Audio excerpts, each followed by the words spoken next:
નમસ્કાર મિત્રો, હું છું દીપ્તિ. દીપ્તિઝ રસોઈ ગુજરાતીમાં આપ સૌનું સ્વાગત છે. આજે આપણે બનાવીએ દક્ષિણ ગુજરાતનું ફેમસ ઉંબાડિયું. ઉંબાડિયું ખાવામાં બહુ ટેસ્ટી હોય છે, માટલામાં બને છે. તમે સુરતથી ઉપર જાઓ ને, સુરત વલસાડ બાજુ, ત્યાંનું ઉંબાડિયું ખરેખર બહુ ફેમસ છે અને બહુ જ ટેસ્ટી હોય છે. બસ લગભગ એ જ રીતે બનાવવાની ટ્રાય કરી છે મેં. આઈ હોપ તમને ગમે. આ રીતે બનાવશો તો ઉંબાડિયું ખરેખર તમારું પણ બહુ જ સરસ બનશે. ઉંબાડિયું બનાવવા માટે ગ્રીન મસાલો બનાવવામાં આવે છે. એ કઈ રીતે બને ચાલો જોઈ લઈએ. એમાં તીખા લીલા મરચાં હોય છે, 8 થી 10 નંગ તીખા લીલા મરચાં, આદું, હળદર લીલી જ લેવાની છે, ફરજિયાત છે, લીલું લસણ, કોથમીર, આ બધું જ લઈ અને મિક્સીમાં વાટી લેવાનું છે. મરચાંની તીખાશ એકચ્યુઅલી તો આમાં એની જ તીખાશ હોય છે, એટલે તીખા જ મરચાં વાપરવામાં આવે છે. છતાં તમારી કેપેસિટી મુજબ, અને એક સી સોલ્ટ એટલે કે આખું મીઠું હોય ને જે, એ જ આમાં યુઝ થાય છે. તો હળદર અને આદું છોલી અને એના નાના પીસ કરી અને એ હું નાખી દઈશ. લીલા મરચાં, લસણ, લીલું લસણ વાપરવામાં આવે છે, 8 થી 10 નંગ. તમે સૂકી લસણની કળી પણ એમાં નાખી શકો, અને ખૂબ બધું કોથમીર. બસ આ બધાને એકદમ સરસ દરદરું પીસી લેવાનું છે. બહુ ફાઇન નહીં કરો તો ચાલશે. પાણીનો આમાં નહિવત ઉપયોગ કરવાનો છે. બસ એકાદ ચમચી મેં પાણી નાખ્યું છે. લીંબુ નાખી દઈશું. લીંબુની ખટાશ આમાં બહુ સરસ લાગે છે. તો આ રીતે એનો લીલો મસાલો તૈયાર કરવામાં આવે છે. બાકી પણ આમાં શું શું ઉમેરવાનું છે ને, એ હું આગળ તમને કહીશ. ધારો કે એમાં આપણે અજમા લેવાના છે, પછી જીરું લેવાનું છે, મેં જેમ કીધું એમ સૂકા લસણની કળીઓ એકદમ સરસ મજાનું વાટી લેવાનું છે. ટ્રેડિશનલી આ મસાલો ખાંડીને બનાવાતો હોય છે, પણ આપણે આજે મિક્સીનો ઉપયોગ કર્યો છે. હવે એક કોરો મસાલો, અહીંયા મેં શેકેલા શિંગદાણા લીધા છે અને એને હું દરદરા પીસી લઈશ અને સાઈડમાં રાખી દઈશું. હવે આમાં બસ 4 શાક ઉમેરાય છે, એનાથી વધારે નથી. ઘણી જગ્યાએ રીંગણા એટલે કે રવૈયા નાખવામાં આવે છે, પણ આ જ્યાંનું મેઇન બને છે ને ત્યાં નથી નાખવામાં આવતા. આમાં ફક્ત સુરતી પાપડી, શક્કરિયા, પર્પલિયામ એટલે કે રતાળું અને નાના બટેટા, બસ આ 4થી જ આ બને છે. આ બધાને મેં સરસ ધોઈ અને સાફ કરી લીધા છે. છાલ છોલી લેશું. છાલ પણ ઓછી ઓછી. આને પાણીથી ધોવાનું નથી, પછી નથી ધોવાનું, નહીંતર બહુ સ્ટીકી થઈ જશે. ચીકણું, અતિશય ચીકણું લાગે છે એટલે. અને નાના ટુકડામાં હું સુધારી લઈશ, તમને ગમે એવડા. માટલામાં આને એકચ્યુઅલી બાફવાનું હોય છે, પણ મેં ગેસ ઉપર કઈ રીતે બને ને એ બતાવ્યું છે, તો મેં માટીના વાસણમાં બનાવ્યું છે. આ રીતે બટેટી નાની નાની લઈ લીધી છે, એમાં કાપા પાડી લેશું.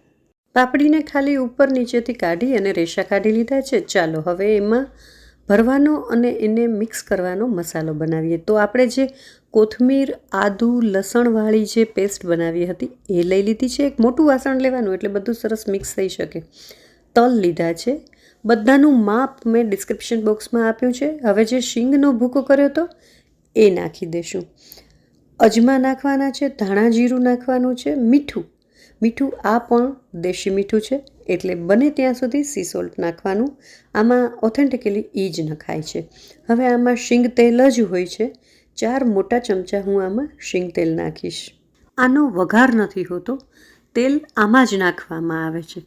બધું એકદમ સરસ મિક્સ કરી લેવાનું છે. અને જે બટેટાને આપણે કાપા પાડ્યા છે ને, એમાં આ મસાલો ભરવાનો છે.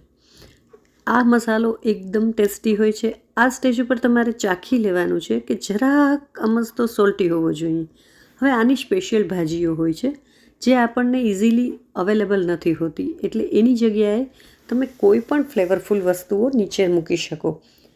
મેં અહીંયા કરી લીફ એટલે કે લીમડો, એકદમ સરસ કૂણો લીમડો મારા ઘરમાં ઉગે છે, એ મૂક્યો છે. અને ફુદીનાના પાન કે જે તમે ઉંબાડિયાની સાથે ખાઈ પણ શકો, એટલે એ નીચે એકદમ સરસ ગોઠવી દઈશ બધી બાજુ.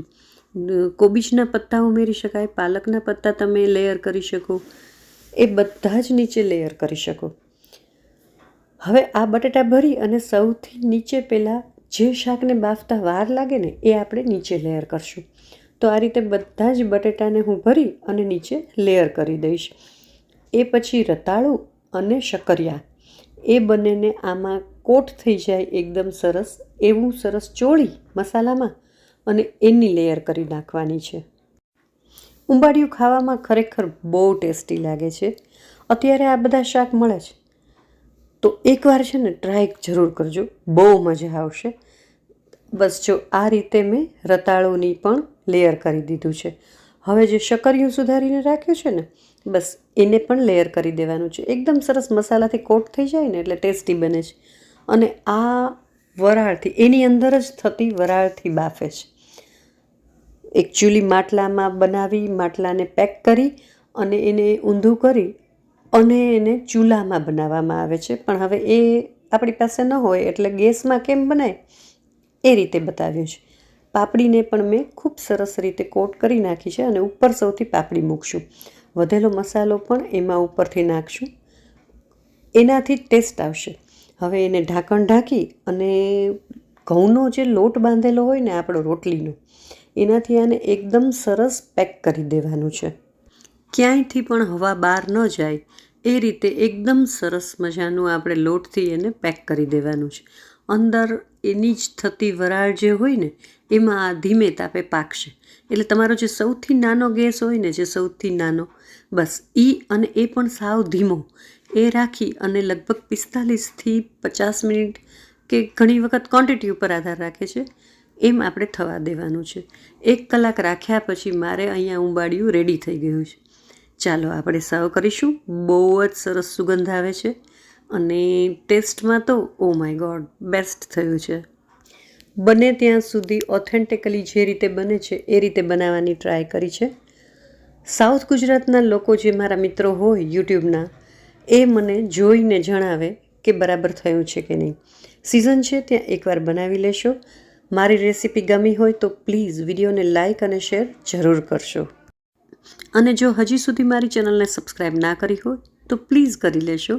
બહુ સારા વિડીયોઝ, સારી રેસિપીઝ હું આપતી જ રહું છું. ચાલો ત્યારે ફરી મળીએ નવા વિડીયોમાં નવા સબ્જેક્ટ સાથે. ત્યાં સુધી ખાતા પીતા રહો અને મારા વિડીયો જોતા રહો અને સૌને દેખાડતા રહો. ચાલો ત્યારે આવજો.